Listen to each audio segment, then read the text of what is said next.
Hello, everyone.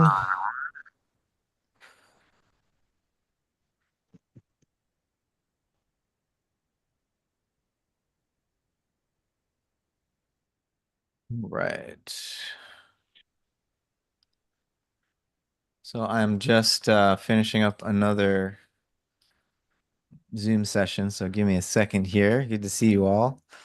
Um, Maybe some of you have heard of the philosopher Keith Frankish. I just had a dialogue with him. He's a an illusionist about consciousness and a materialist and very nice man. And I think we had an interesting conversation. But this Urfenomen meeting will be changing gears, maybe two or three gears actually. So, um, got to put on a very different hat to do this with you all.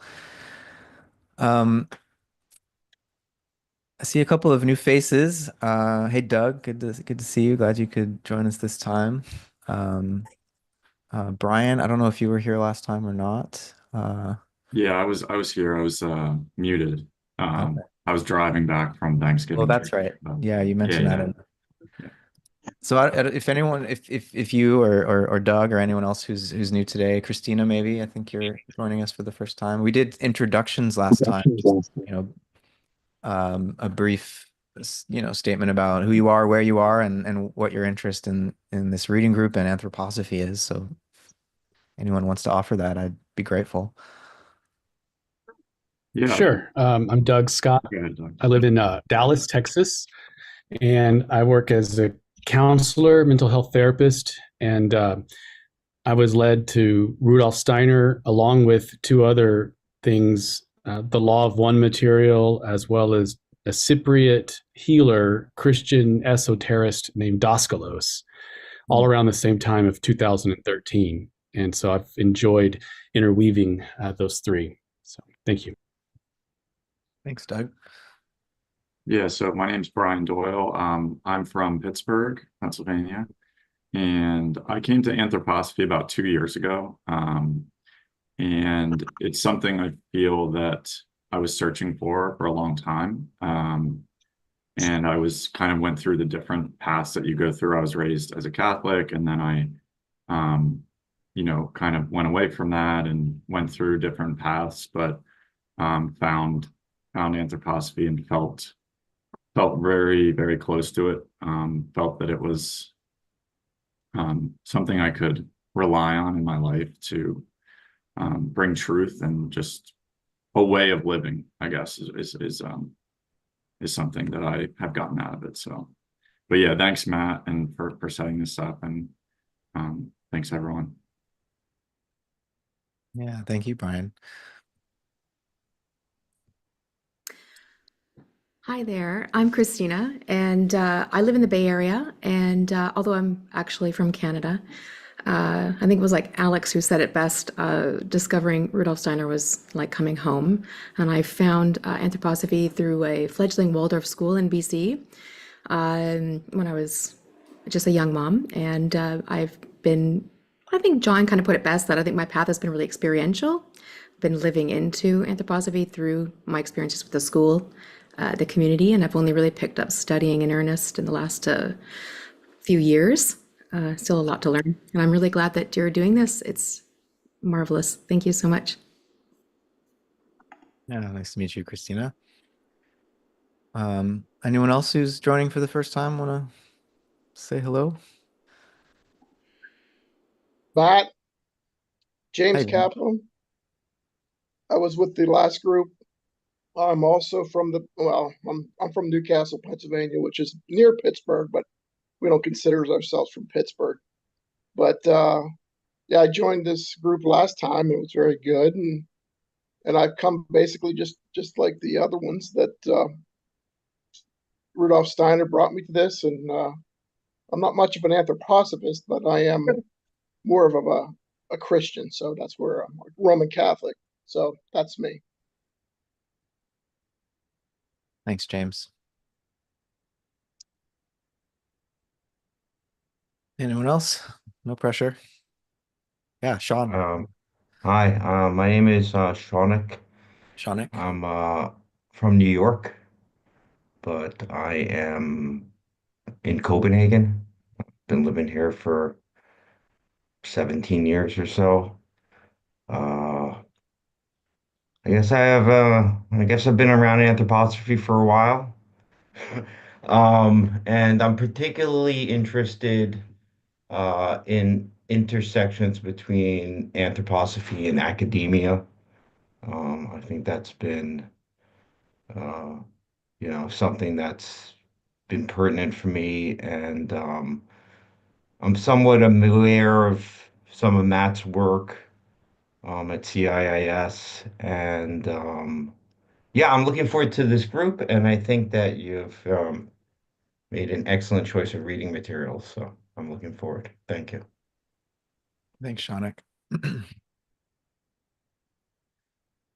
All right. Um, Going once. Hi, Bruce. Did you want to say hello, or I know you've been with us Yes. before, but Yeah. Hi, everyone. I'm glad that I was able to be here this week. I am a long-term student of Rudolf Steiner and have attempted this book before and never made it through. So I'm very happy to have the impulse to really work on it, which I've been doing as much as I can given my other commitments. So really glad to be here. And thanks so much for organizing this and for everyone being here. thanks, Bruce. Don.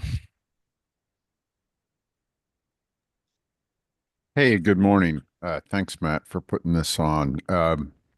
My name's Don Froelich. I'm in Houston, Texas, and I'm a biologist and raised Catholic, and this is all brand new to me. So I took Matt's course on white-headed science this summer and have been interested in everything that has flowed through that. So it's nice to meet everyone, and thank you very much.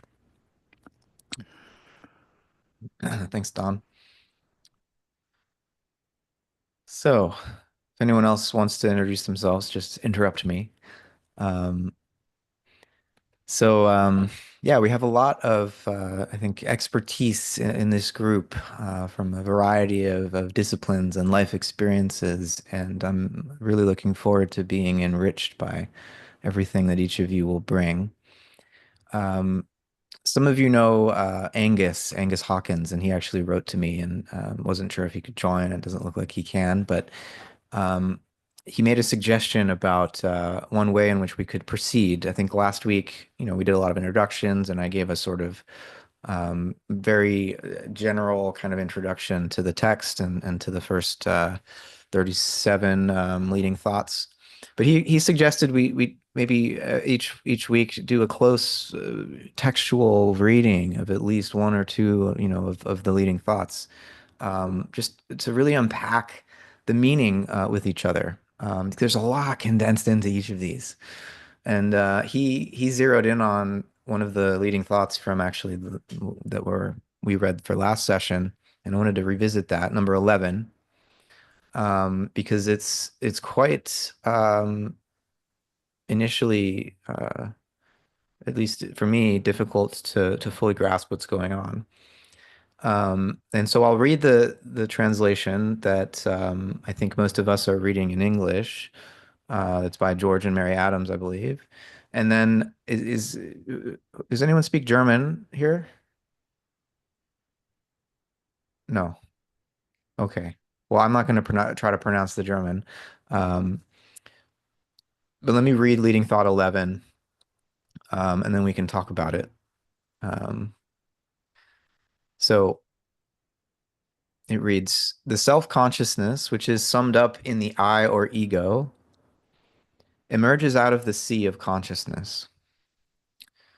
Consciousness arises when the forces of the physical and etheric bodies disintegrate these bodies and thus make way for the spiritual to enter into man.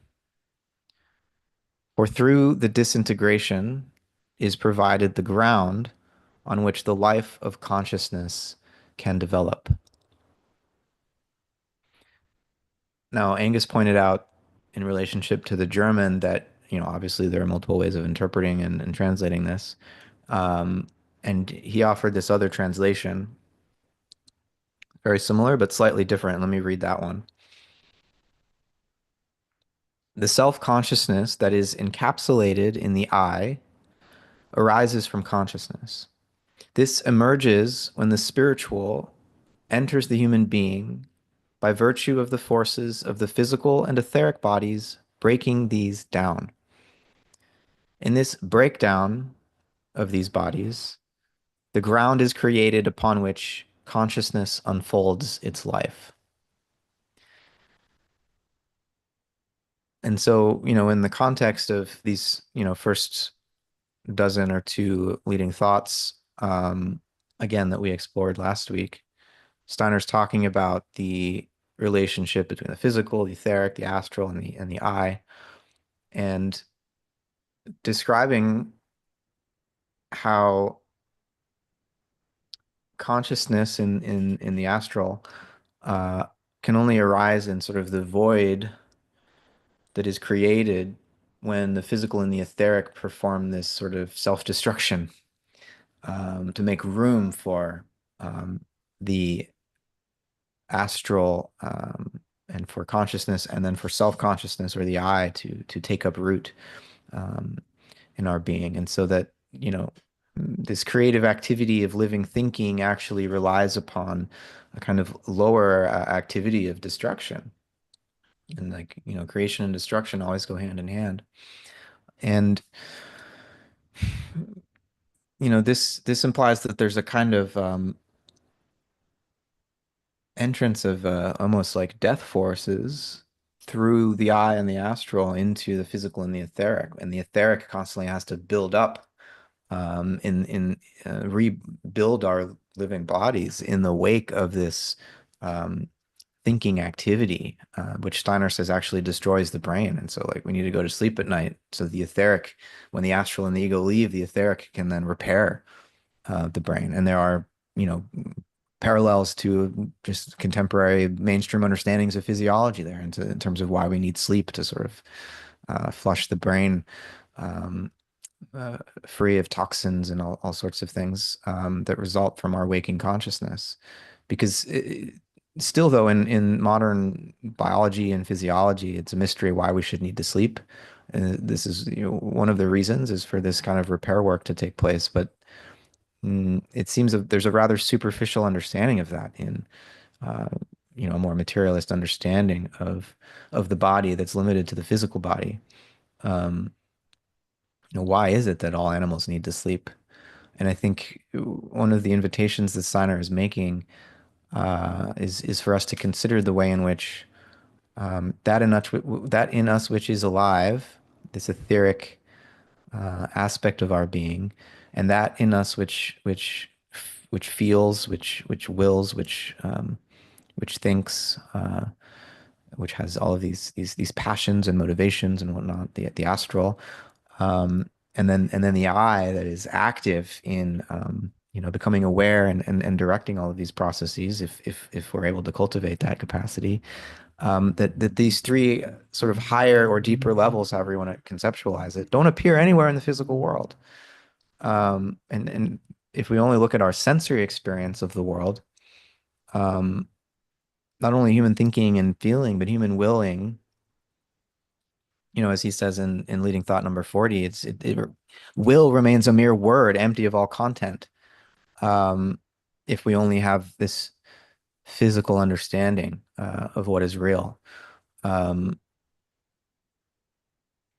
And we're tempted by materialistic science to replace our direct experience of these inner realities with some kind of a model, um, some kind of an abstraction. And I think even if some scientists feign uh, uh, uh, satisfaction with such an abstract understanding, I think in their personal lives remain deeply uh, dissatisfied with these types of accounts. and they might not be willing to admit that when they're in their professional role as the expert who wants to disabuse us of our illusions about souls and other immaterial things that can't possibly exist because there's no room in the model for that. Nonetheless, when they, you know, are not playing, not wearing that professional hat and not being the expert scientist, I think when they're relating to their families, when they're thinking about their own destinies, when they're contemplating death, then I think if you were to be able to talk to even the most materialistic scientist on that level, they would admit that there's surely something more going on than just physical brain activity. Um, so I want to make this as dialogical as possible. There's no way for me to adequately summarize, the first 70 some odd leading thoughts that we've gone through, and I see some hands going up. So let's talk about this stuff. Douglas, I see your hand up first. I can take a neuroscience lens to how you're talking about consciousness and unconsciousness. The nervous system is built of two systems which are considered separate, the autonomic and the parasympathetic, the sympathetic and the parasympathetic. Parasympathetic is the rest and recover, and the sympathetic is fight or flight or engagement with the world. And I would put forth that when we are not conscious, the parasympathetic is taking precedence, and that is a subjective form of consciousness. And what we consider waking consciousness is more of a sympathetic. There's a split between the subjective and the objective, the internal and forms of consciousness, and the body. I don't know if that makes any sense. Yeah, I think from a anatomical and physiological point of view, we can make these distinctions. Something I'm very interested in digging more into is Steiner's account of this difference that physiologists have been pointing out and arguing for I don't know 150 years plus, the difference between afferent and efferent nerves, sometimes referred to as the sensory and motor nerves. And Steiner seems to think that that distinction is totally fallacious, and that there is actually it's kind of an illusion to think that there's an inflow and an outflow of sensory feelings from the world, and then motor effects coming back out. That's sort of too abstract a model of the nerves that if you think through it more concretely begins to break down, and that would require bringing in the etheric and astral and spiritual realities to really understand. So I'm not sure what he would say about sympathetic and parasympathetic nervous systems. But we should strive to try to make these correlations and keep anthroposophy in dialogue with contemporary neurophysiology, because there is more to learn about the nervous system, even as a physical system. But I think we have to avoid becoming so entranced by, again, like these third person models, that we forget that we're always an I and an astral and an etheric body, having these experiences and thinking about these models, right? And we don't want to replace that experience with the model. Brian, please. Yeah, so when I read this and when you read it again, it just reminds me of Steiner talks a lot about the disintegration of the earth in some other lecture cycles. And it talks about, since the mystery of Golgotha, there is an increase in spirituality, but there's a decreasing of physical, sort of the physical of the human plus also the physical of the earth. And it just makes me think of how much people are gripping on to longevity nowadays, and just kind of living as long as possible, and and also saving the earth, which I think we still need to work to do. It's not something we should just let happen, but it's also something, it's interesting that that is kind of happening in both cases potentially, but I think with the human being, it leads to just more and more kind of gripping on to something that maybe isn't our true self, which is more of the spiritual side of our humanity. And I think more and more we fall into the materialistic trap of the biological, physical human being, and how can we preserve that for as long as possible.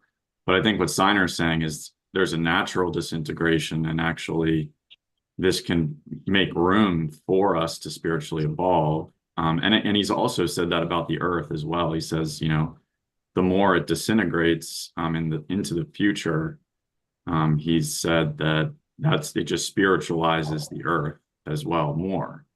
And so I think, there's a lot there in sort of the deeper stuff that he's gone into about that, but that's just what it reminds me of when we went through that. Yeah. Yeah, no, there's a really intense and growing movement that called transhumanism, right? That's in denial of death, thinks of death as a disease that we need to cure, and those of us that find death to be an intrinsic part of life, they refer to as deathists. And I think anthroposophy is inviting us to consider the possibility of healthy dying, right? And that, yeah, this process of decay, whether of our physical bodies or of the whole earth, is necessary for evolution in the deep spiritual sense to continue to unfold, and that this attachment to the physical form, which in a materialist culture is all that we believe that we are, is just this physical body.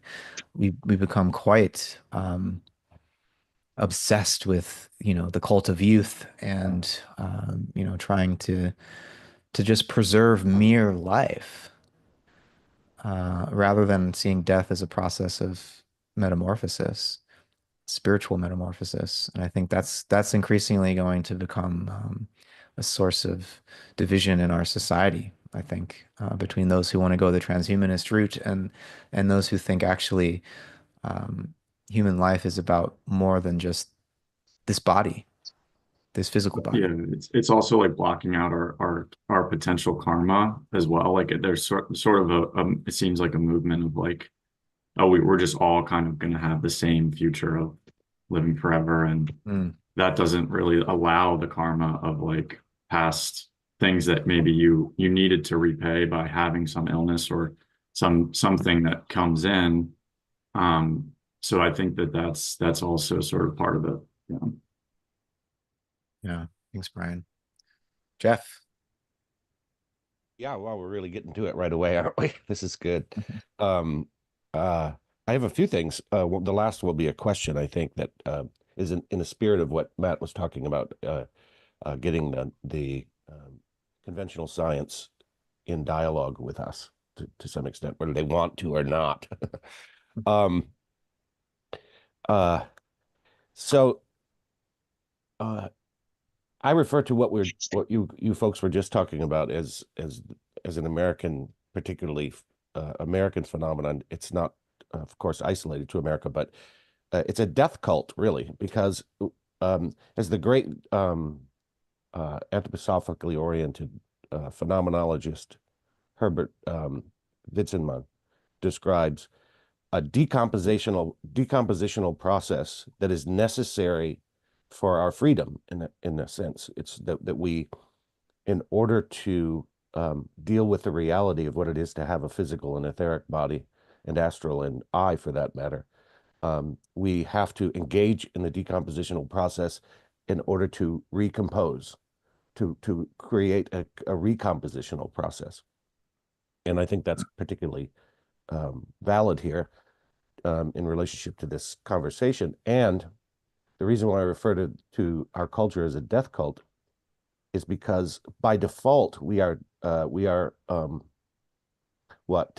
abdicating the responsibility associated with taking a hold of that decompositional process. And so it becomes involuntary increasingly.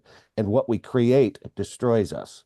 So we're going to create things that disintegrate reality if we don't come into terms with the decompositional process of our own phenomenological reality ourselves. And obviously that starts with thinking, and thinking is way more than we think it is, generally speaking. So there's that. I wanted to say that because I thought it was particularly relevant, and this work is so relevant. Then I have a question about the parasympathetic and the sympathetic functioning of the nervous system.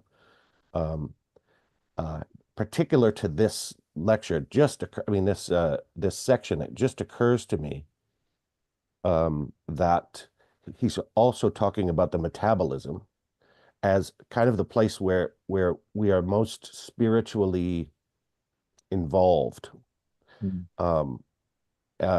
And I wonder if Douglas has anything to say, or anybody knows about the hormonal cascades associated with a parasympathetic nervous system that's active versus a sympathetic nervous system that's active, because there's an effect on the metabolism, and we know that there's a brain gut connection that's profoundly serious. Like we don't say gut instinct for nothing. We're cognitive beings through and through. And so I wonder about this idea that the sympathetic nervous system, when overactive, is a glycolic response, is a glycolic metabolism. In other words, we start to ferment inside. Fermenting is good. I like yogurt. That's great. But an overactive necrotic, basically, response is what happens, and we of course are very inflamed people, and we're very much overweight, and our food is full of, it's what Zach Stein keeps repeating. Our medicine kills us, our food makes us sick, our education makes us stupid. And I'm wondering about, so the toning of the parasympathetic nervous system is supposed to regulate that, and so you get a fat into sugar, so it creates energy. And I'm wondering about this.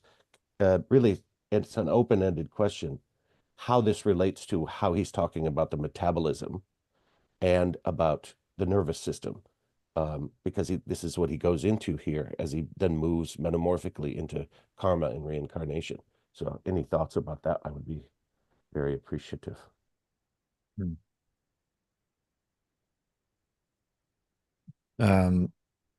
Douglas, yeah, go ahead. There's definitely a lot there. I can't speak to it intelligently. I do know that with supplements, there are things that are better taken at night, and other things that are better taken in the morning. And the Ayurvedics has something to say on that subject as well, on nighttime digestion. It's better at night, I think, is what the Ayurvedics say. That's it. Definitely something there. Asleep in the metabolism has to do with the will, I think, right? So Dr. Steiner talks about how we're asleep in our will, but it's the most, maybe where other spiritual beings can interact more into that. I'm not sure exactly how to connect it with the questions that you were asking, though, but it's a good thing to think about. Mm-hmm. Yeah. I don't want to rush away from this topic. I'm not sure I need to digest the topic a little bit more, so to speak. But there's nothing else anyone wants to say about this question that Jeff's raising. Maybe we'll come back to it and let Jeff K chime in. Actually, I do have at least a partial answer for your question. But I guess the bad news is it's going to lead me into a question I have. So I don't know if I'll get us uh, further ahead on next, but um, the yeah, I think this is one of the it's kind of all through Steiner's writings um, in many different ways. We come around and around these ideas of this kind of the duality of our physiology and metabolism and all that. But it really crystallizes and culminates close to the end of his life. This is a lecture I've I brought up in another context in this group when we were doing interdisciplinary astronomy. I remember there was something I brought up about what I'm saying here in that context. But the lecture I'm talking about is called The Invisible Man Within, and it's really one of his medical lectures, but it really points to much bigger topics. And this this invisible man within base, as I say, he has it all throughout his life and his writings and everything, but here he becomes kind of really explicit in a way he never did before. Like he talks about he talks about a lot of things in this lecture, but he talks about the birth of the human being and how there's really two beings, you know. So how many of us are here? There's what, let's say 20 of us here right now. There's really 40 beings in this understanding. It's kind of, a bit of a strange thought when you first hear it, but yeah, so everything we're talking about, the sympathetic and parasympathetic and many other examples we can give really point to the activity of these two beings, right? As I said, I talked about this in some other way in interdisciplinary astronomy. I believe, if I recall, in lecture 16, he's talking about metabolism, but you really have to link up with this other lecture I'm talking about to understand. He's talking about the metabolism as it's run by these two beings. Someone just mentioned the night and the daytime metabolism, and yeah, you can find examples everywhere. So anyway, as I said, that's a good resource, to really expand on this topic. It's GA 221, if I'm not mistaken, on the numbers. But as I said, this is going to lead me to a new question. So I'm hoping there's further input, to move my question forward, because I don't know where to take it. In reading the section we're reading for today, there's a little bit of a running theme, and it appears elsewhere in his writing as well, where and this is where I'd also love to have Angus and German translation on board, so we're flying kind of blind on part of this. But he uses the words karma, destiny, and fate. And it's difficult, as I say, I'd love to get even more into the translation because of this. He sometimes uses those words interchangeably, but sometimes there's more of a distinction made, at least implied. And my idea, and I've never, in all my wanderings through Steiner, I've never seen him say this, but I'm wondering if this is not implied in today's reading and elsewhere, that the difference between karma and destiny, the karma is kind of when he's talking about that part of our consciousness, our sense awareness. He talks about all these various things today, which is kind of, we're simply bound to our karma. We have, other than, between death and a new birth, we have a hand in fashioning our next life based on our karma and all this. But the living out of karma through our life, in a sense, our hands are tied. It's very much like the analogy of having financial debt. You owe that much to whoever, like you pay it or you don't, but there's consequences if you don't. So that's kind of like karma. We're just bound to it versus and again, I could be way out in left field here. And if so, I'd love to be corrected. But his implication in destiny is we have this capacity, in our deepest spiritual thinking to, in a sense, write off our karmic debt. We can kind of activate a destinal or spiritual path, which comes out of this higher, I say, I don't think he's ever used this word, but the pleroma of God, as opposed to what he does explicitly talk about, which is the cosmos. The cosmos is full of all the spiritual beings, the angels and archangels, and he goes a lot into all of those. But what he maybe is implying, but never says, is that higher pleroma of God, where we can access that, gives us the puts our hands on the steering wheel of our destiny as opposed to, being on autopilot in our karma. So that's kind of my question where I kind of reach a dead end. I don't know how to take that further, but so Jeff, that's my partial answer to your question, but I apologize if I've complicated things with a new question. Yeah, maybe I know Bruce and Shauna have something to chime in with, but I just in response to what Jeff K just mentioned, um, after Leading Thought 61, there's this section that's not numbered called Understanding of the Spirit, Conscious Experience of Destiny. And it's here that, Steiner's discussing karma, and it struck me that he's trying to get across the sense in which the I, as it begins to become aware of itself, and through becoming aware of itself, aware of the spiritual world and its own destiny, that we no longer can think of the ego as being the victim of what the world throws at it. In other words, the victim of karma, because it's your doing. What happens to you is your doing as well. And I just want to read a few of these lines. He says, in bringing this to his consciousness, quote, I with my own self have experienced something that destiny brought to me, end quote. A man has already come to the point where he will contemplate the world. He can say to himself, I was not alone in my fate. The world played a part in my experience. I willed this or that. The world streamed into my will. I find the world in my will when I experience this will in self-contemplation. Continuing thus to enter into his own being, man ceases to be conscious of the self. He becomes conscious of the world.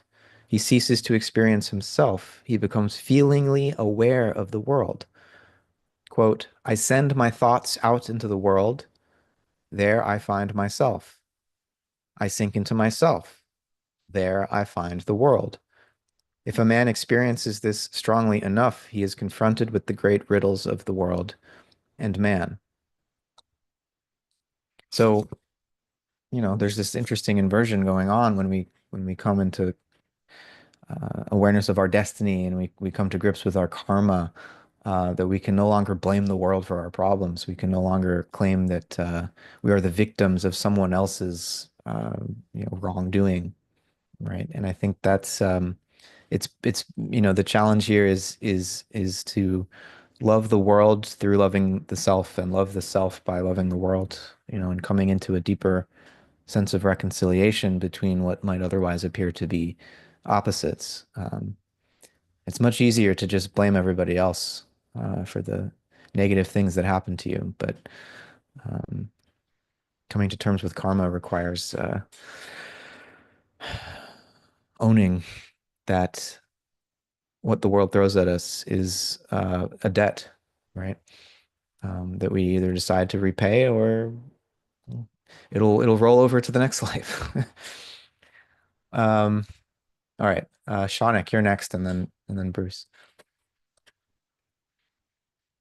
Hi, thanks. I'm gonna just try to keep it to the textual passage for a second, although people made some very wonderful comments.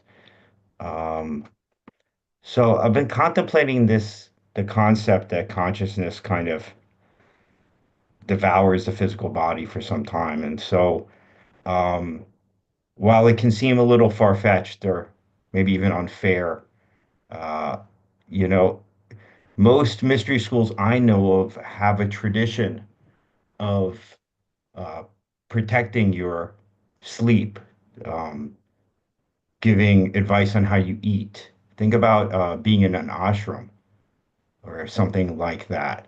So it's it's been known that this is a phenomenon that happens for a long time, and I think it's important to be cognizant of that, particularly when you're doing your own work. Um, so there's always been, it seems like a step down, step up kind of concept with levels of consciousness. The we all rely on single cell amoeba, and it steps up, and then, the animal eats the plant and I eat the animal, right? So we tend to view consciousness as the top of the hierarchy, but it's not really that way in the sense that it is interpenetrated with lower levels and completely dependent on them. And I think this kind of awareness can bring an opportunity for gratitude in a way that I believe is essential if you're going to try to do some of this kind of work. And the passage was just incredibly excellent. Um, Also points towards the value of silence, because it's not just the cessation of sense impressions, which is one bonus to silence. It's also the opportunities for this reconstruction, that Jeff also alluded to. And I think, if you're entering living thinking, or you're doing imagination and Steinerian sense of the word, it's incredibly taxing on your physiology. So I think it's important to bear this passage in mind. And you know, one of the things that we tend to, one of the pictures, right, is that like death is death and this is life. But there's a lot of schools where that's the opposite picture. This is some vague dream state at best. And death is pure life. The spiritual world is pure life. And while maybe that's hard to grasp for some people, if you look at a plant in full bloom, it's actually not quite at the peak of life. And if you look at a seed, you're going to find more potential for future life there. So um, I just wanted to kind of honor the passage here. Yeah, I really appreciate that, Shauna. Thank you. Couldn't say it better. So I'll pass it along to Bruce to add more.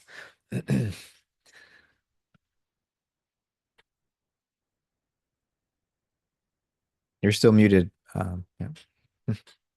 Thanks you very go. much. Sorry to be waving my hand around like that. It was supposed to recognize, Zoom was supposed to recognize it, but it didn't.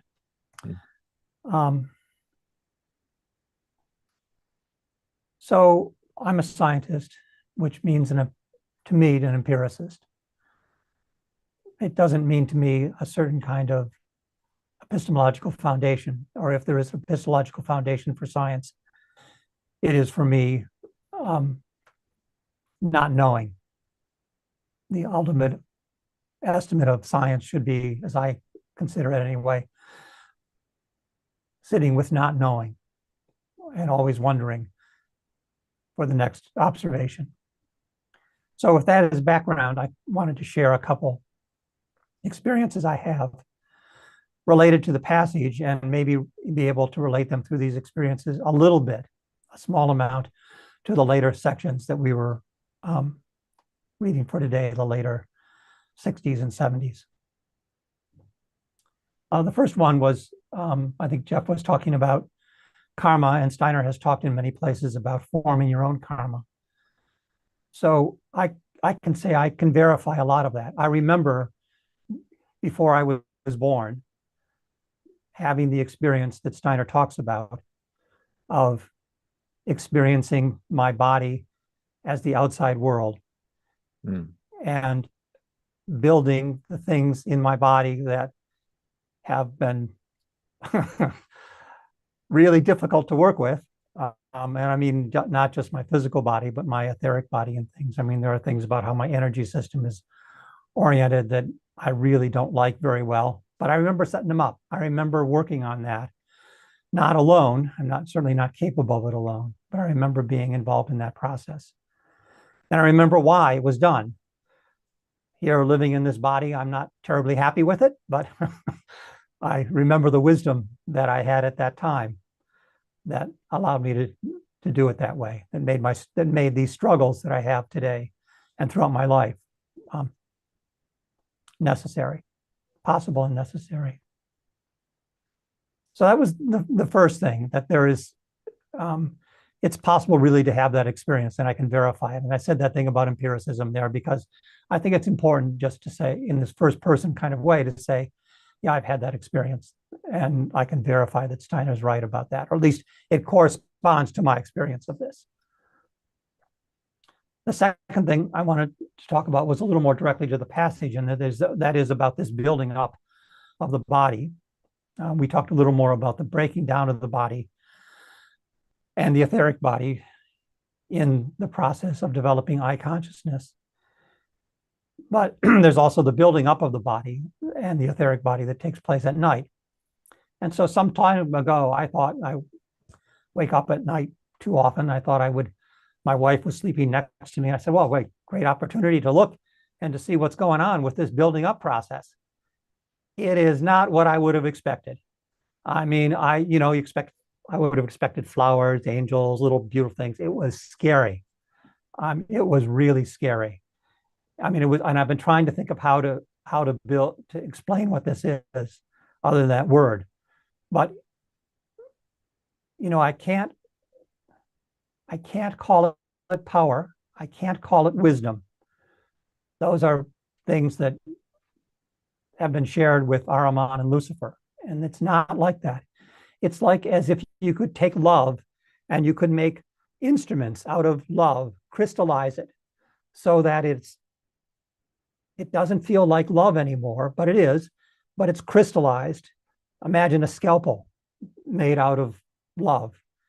And now operating on the body with that scalpel, not to cut things away and things, but to build things up. That's the closest I can get to it. And the beings that are associated with this are not. So we go back to the things in the 60s, the leading thoughts in the 60s and so on, where he talks about the physical body being the providence of the first hierarchy.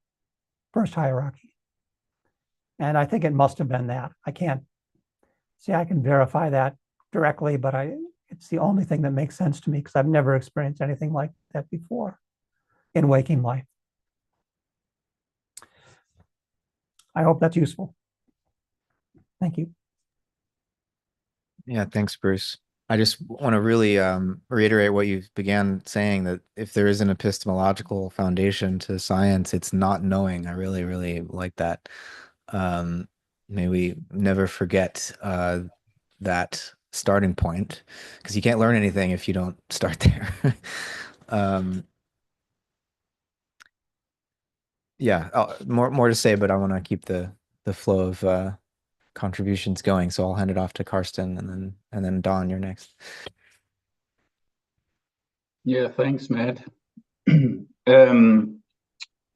I want to say I saw this.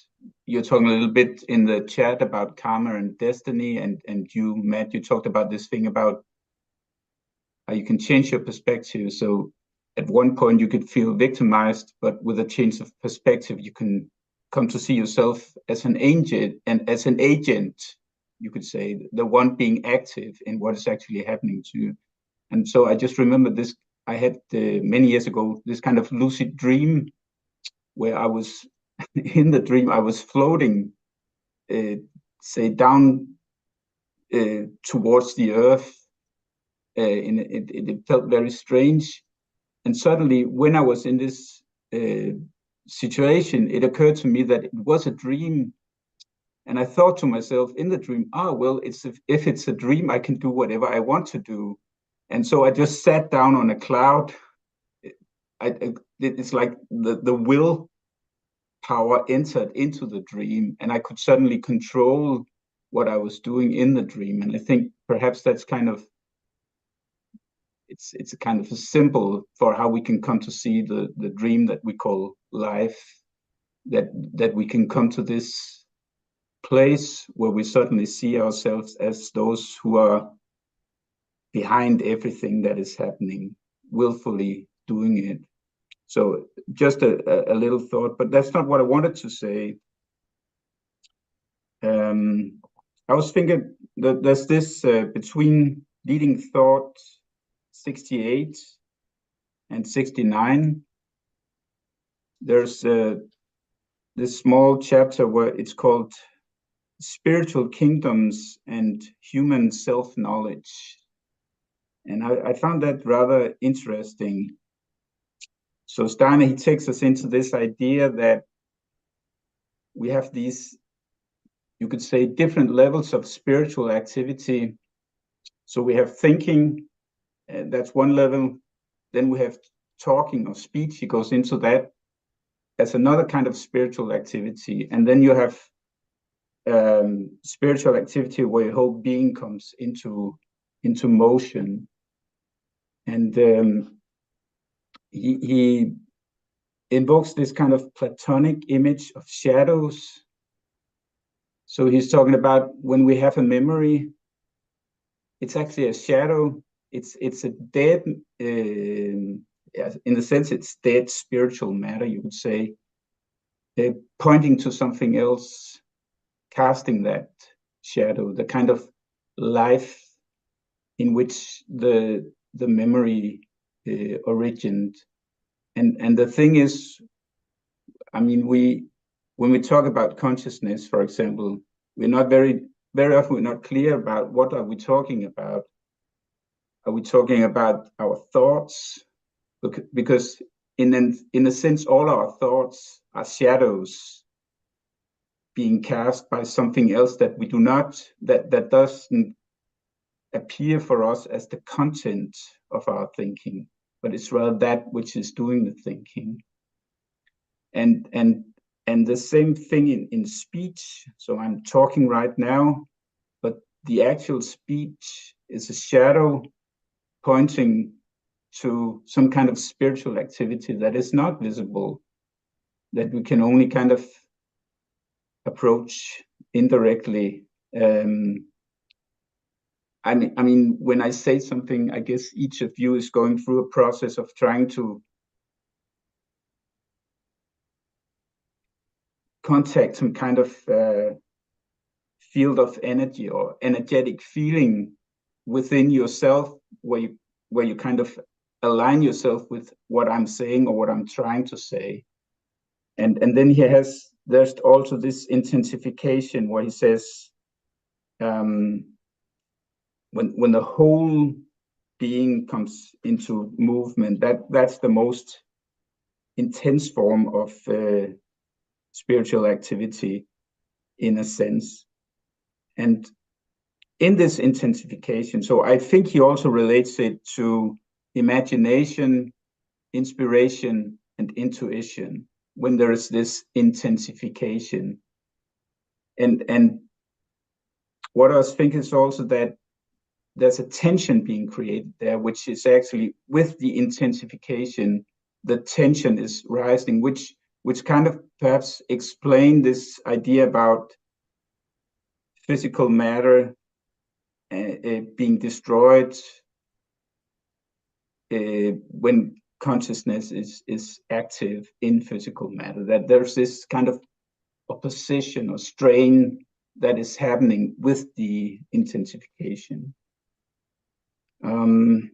Yeah, I think what I said here was a bit messy, but I think the important thing that really stuck with me is this idea that what we're looking at when we're looking at something, whether it's within, so we're looking at memories or thought forms, what we are seeing are shadows pointing towards something else, a kind of life that Steiner wants to point our attention in the direction of.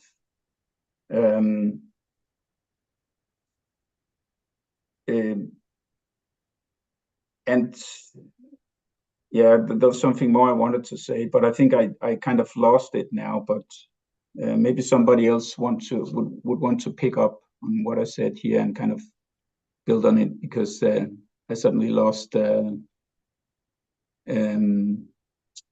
orientation. So I'll stop here.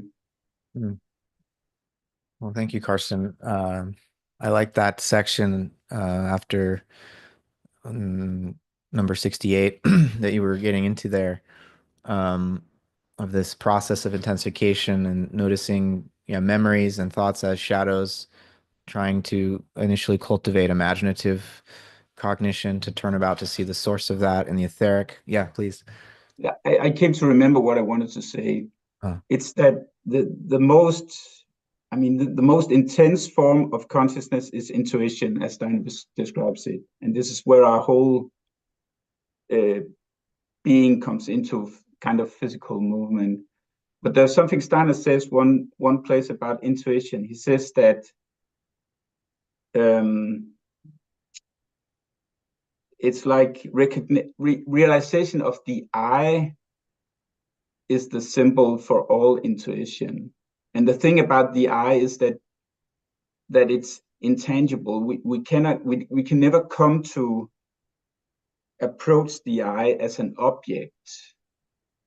And so what is happening in this intensification is also that we come closer to that which is in a sense intangible. I think it was Shonok, he mentioned silence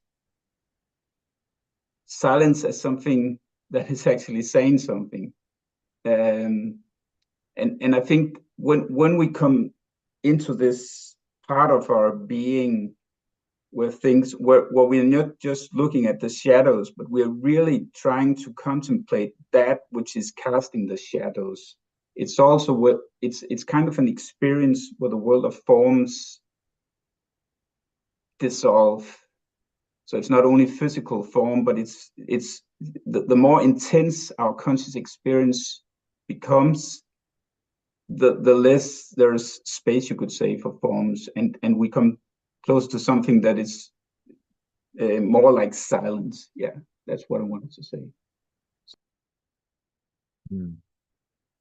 Yeah, thank you, Karsten. I'll pass it along to you, Don, because we're coming up on the last couple of minutes of our time together. So please. Thanks, Matt. This is a really an interesting conversation. I always seem to be a little slow because I start thinking about what we talk about in the beginning. So I'm a few minutes behind, but I was thinking about death and trying to think about how I think about it as a biologist, and I think a lot of my colleagues do anyway. But it's we when we talk about it, I mean, you can technically, in technical terms, we would talk about say from the standpoint of developmental biology, anything, excuse me, cell divisions that happen after fertilization and the growth and the process of becoming an adult and then all the way to leaving the current existence. Though that's a process that we call apoptosis, and I'm sure some of you have heard of the word, but those processes are an absolutely necessary and collection of pathways, and developmental biologists actually call it pre-programmed. I mean, for instance, you could think of, if you can visualize an embryo with a tail. In the adult, when it's born, it has no tail.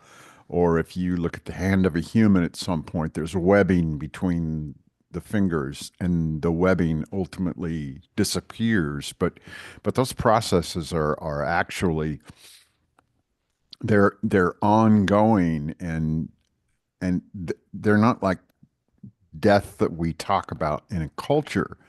I mean, I think our culture is inculcated with this idea of death, and there is death as a necrotic process, and necrotic processes are generally random. They're environmentally induced, and the products of a necrotic process elicit, and at least in the individual, inflammatory responses that are highly unregulated and dangerous. And so if you think about the earth as what we're doing to it now, you as an individual, as an organism, there are many necrotic processes about, but this is an organism that is also composed of processes that are apoptotic, that in the end they're, for instance, one would say the apoptotic genes and pathways are present in all multicellular organisms. They're so ancient, they are so ingrained in what it means to actually be alive. They have to be there. And they are there. They're part of this beautiful expression of creativity. And I have some words to say along those lines about consciousness, but it's too late. And thank you for thank you for letting me share. Yeah. No, thank you, Don. It just speaks to the way that whether we're speaking very esoterically or just about, how biologists conceive of these things, that death is not like accidentally related to life. It's Yeah. essential. Yes. Mhm. Yeah.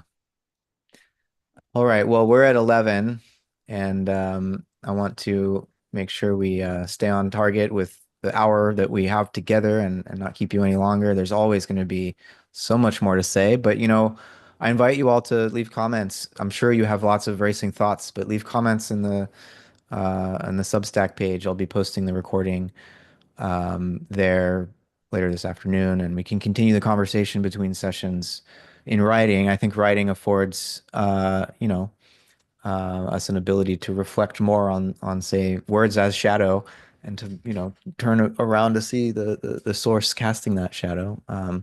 Speech is great too, to be in real time with each other, but let's use both modalities. Um, all right. Well, with that, thank you everyone for your attention and your contributions, and we'll see you next Friday. So long. Thanks.